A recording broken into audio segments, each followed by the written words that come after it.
Hello everybody. I'll tell you about an incident that I always recall with anxiety, and that day was the worst day of my life. If you ever had such days, then share in the comments. I'm Ricky and I'm 17 years old. I really love to watch movies.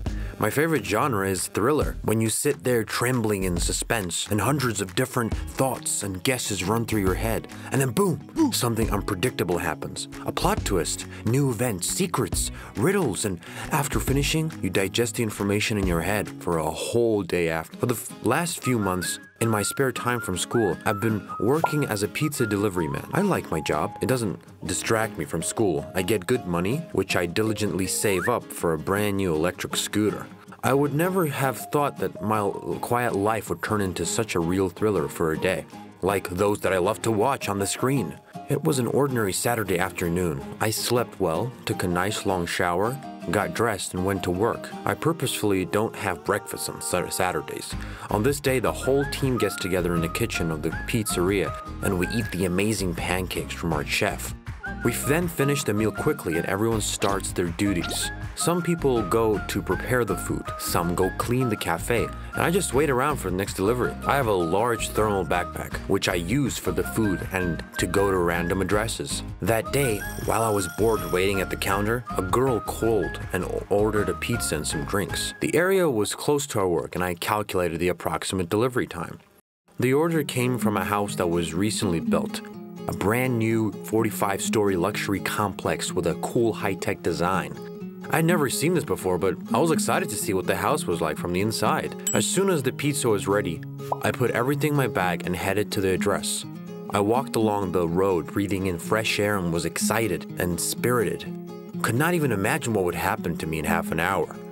At the gate of the residential complex, I looked around for a second. There was a green area, a large playground, and many flowers around. What a beautiful place. I went inside the building. There were several elevators on the first floor. I went into the first one that was closest to me. I had to get to the very last 45th floor. The elevator moved up slowly and suddenly stopped on the 10th floor. The doors opened and a large, tall man appeared in front of me with an incredibly serious expression on his face, and his hands were in a large black bag. He went in and stood beside me.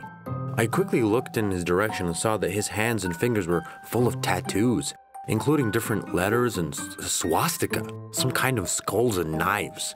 Seeing them made me uneasy. The man silently pressed the 25th floor, and we slowly began to move up. We stood in silence when suddenly the lights turned off and the elevator stopped. Several seconds passed. The light came on, but the elevator remained motionless. I felt uneasy. I thought that the pizza was getting cold, the customer would be unhappy, and this unpleasant dude next to me reminds me of someone, but I don't know who. It feels like I've seen him somewhere already. I began to press the repair button, but no one answered. It took 5 minutes, then 15. As luck would have it, I couldn't use my phone either. My companion did not seem to be particularly worried. He was standing still the entire time. I'd not even seen him move once. Half an hour passed and I had finally gathered enough courage to ask the man to call the elevator repair crew. Turning to him, I asked a question, but he simply responded, "I have no phone." It's the 21st century. How does a grown man not have a phone? How is that possible? I realized that there was no need to wait for help from this person and began to think about how to get out of the elevator. I held up the phone, hoping to catch the Wi-Fi. The man was giving me a side-eye, but also continued to stand as if nothing had happened. Suddenly, I saw a weak Wi-Fi signal appear on my screen, and then I could get online.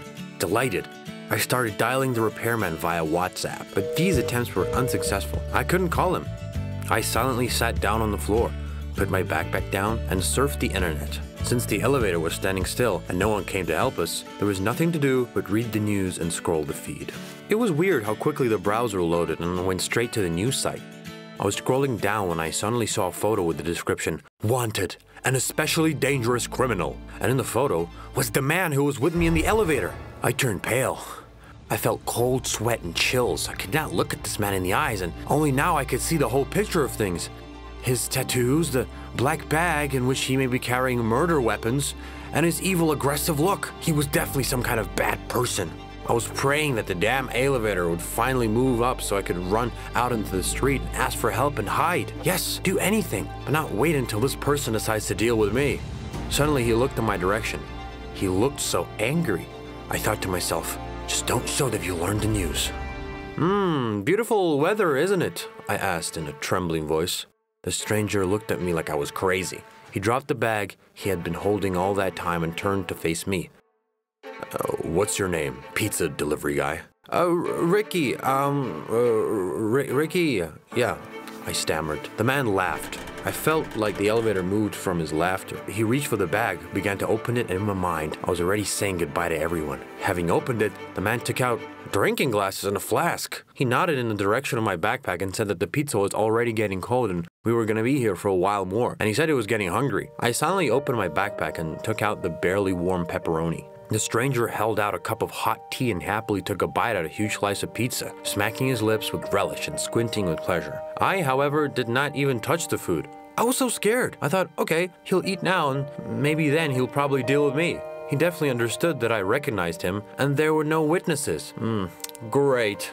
The man ate all the pizza alone. After swallowing the last bite, he stroked his stomach and asked if I recognized him. I shook my head, but my expression showed that I actually did recognize him. The man held out his hand as if expecting something from me.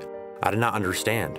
Don't you want an autograph or a photo? He asked. What kind of autograph? Since when do criminals give autographs?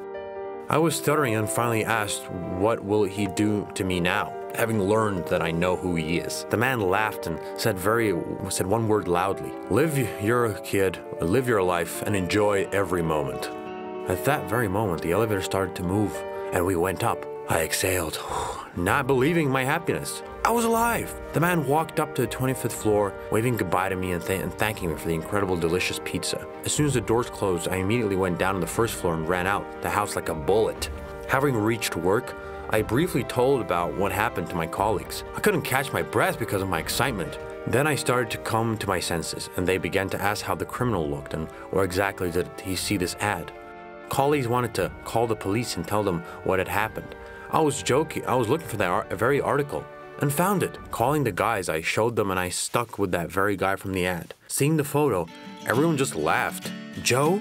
The waiter said that because I only watched thrillers, I did not know any other actors. He scrolled down to see more of the description. Beware, a dangerous criminal is back on the streets. The premiere of a new action movie featuring superstar Brad Pitt. Everyone around was laughing at me. And I realized the absurdity of the situation. And I also laughed with them. That's how I got stuck with a Hollywood star in an elevator, mistaking him for a criminal. If you liked the video, then press the like button and leave us some comments. Don't forget to subscribe not to miss out any new cool stories.